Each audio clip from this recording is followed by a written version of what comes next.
Hey YouTube, what better way to spend a chilly but not too chilly early March evening here in Bethesda, Maryland, as you might be able to tell by the skyline out in the distance, than riding one comfortable, super light, super fast, inexpensive recumbent.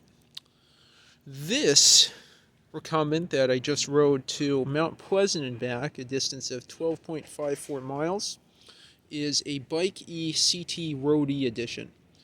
I forget what the other edition was. I think it's AA. But anyway, the RoadE is designed to be faster, and you can probably tell by the thin tires it has. I have gone incredibly lucky with unusual, comfortable, inexpensive bikes. I got that Strida in Cincinnati for $40, but this BikeE I think was an even better bargain. I found this on Facebook Marketplace, being sold by a family moving out of a townhouse row house in Capitol Hill for just, wait for it, $50. All this needed was a replacement rear wheel. Anyway, so that was an incredible deal. Deal of a decade, deal of a century. I'll be sure to gloat about that and be very pompous. Anyway, I've been really satisfied with it. The only repair, as I mentioned, needed was the rear wheel, and that was quite a piece of pita bread, I must say. Unlike a regular 20-inch ISO 406 wheel, which I think is pretty easy to take off, this is an ISO 451 wheel. It's very, very narrow, and the old tire I actually had to cut out because it was so firm and stuck on so well.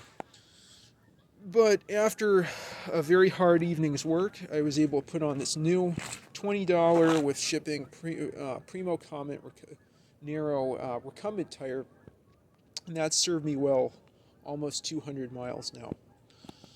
No flats, nothing, pretty high pressure. So anyway, so let's get through the specifications. That's a rear 100 PSI ISO 451 20-inch tire. The rear hub is no longer made by Sachs anymore, but it's quite cool, and I think you'll figure out why. It is a Sachs 3x7 hub. It has a internally geared hub that has 3 speeds, super easy to change when you're at lights. You need to get into first gear instead of second or third, so you can accelerate really quickly. And it has a 7-speed cassette. But interestingly, this edition happens to have, hopefully you can see that there, a Shimano XTR derailleur. It needed some work at the bike shop. I spent $20 at the bike shop getting this tuned. I think once I have a rear repair stand, I could, adjust the derailleur cable tension and screws with more finesse myself. But anyway, that shifts smoothly now, and the rear hub was incredibly easy to adjust. It has this little, what would you call it, crank, I guess, bell crank chain, drive chain that is held in, that has a bolt that's pinched in by this fastener up here. And then all those wires go down the nice hollow piece of aluminum. That's right, aluminum.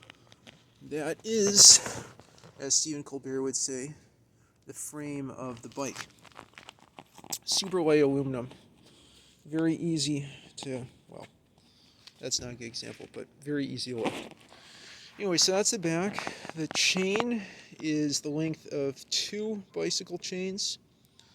There's a front crank here. I think that's Dotec brand, Dotec Super Light. That's, worked out pretty well. Instead of a chain guard, you have that little curled wraparound flap thingamajig. It works really nicely. I mean, I'm not getting oil or anything on my pants, which after all have to be pretty high up to crank this thing. There are, I think they're V brakes, not cantilever brakes. They stop pretty nicely, both in the front and rear. Tektro grips, a front quick release rim that is ISO 349, 16 inches, similarly narrow. The tire on that was good, so I didn't change it, and held air also. And then you have this real long steer tube. I think it's twitchy at first, but you tend to get used to it with practice. It came with a bottle cage. I put my Gatorade in there. Some things I've added are a bell, which is really important in mixed traffic or going on trails and sidewalks, along with very calmly shouting on your left as I go past people. Twist grip shifters. This is like real easy to shift. I did oil up the hubs, and that helps. Let's get that in focus. And then the derailleur shifter over here from lower to higher gears. Again, you can see this is a pretty narrow set of handlebars, and that's why at first it feels twitchy, but now I've gone adjusted. And I know what resistance to have when I kick off. I'm going to show a video of myself in the future riding this, and you can see that you want just enough resistance to get some momentum, and then you can balance yourself. That also takes a bit of practice. You don't want to turn your head over your shoulder while riding a recumbent much, so I find this handy dandy, what do you call it? Mirror that clamps onto the handlebars to be very useful. The handlebars were missing a cap here, so I'm hiding that from all of you.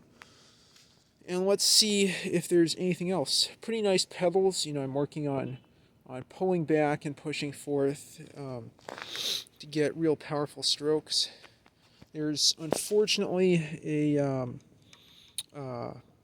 cable lock, and there was no key that came with that, so I'll have to be a bad guy and clip that off. The seat is super comfortable. That really helps. Now I understand the love for recumbents so much. Yeah, I'm sure the price helped with that too. One thing to be concerned about with these is the seat spacers. Let's see if I can get a view of those. They're little plastic pieces in here.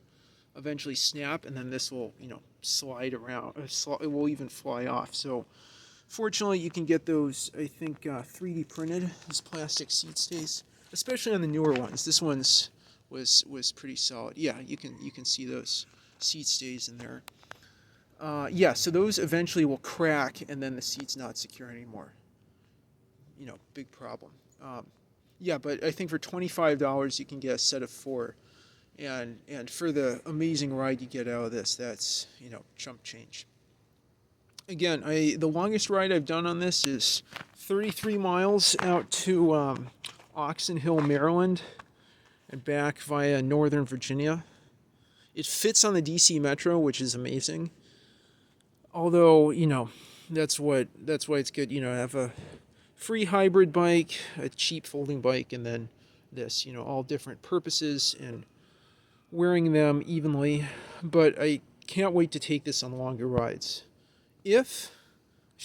When I do a century, and when I do a metric century, it is going to be on this beautiful, narrow-tired behemoth. Anyway, I hope you enjoyed this video. I hope it was fun to watch. And please like, comment, subscribe down below, and let me know your thoughts about recumbents or the BikeE if you have one. Thanks everybody for watching, and have a great start to your weekend.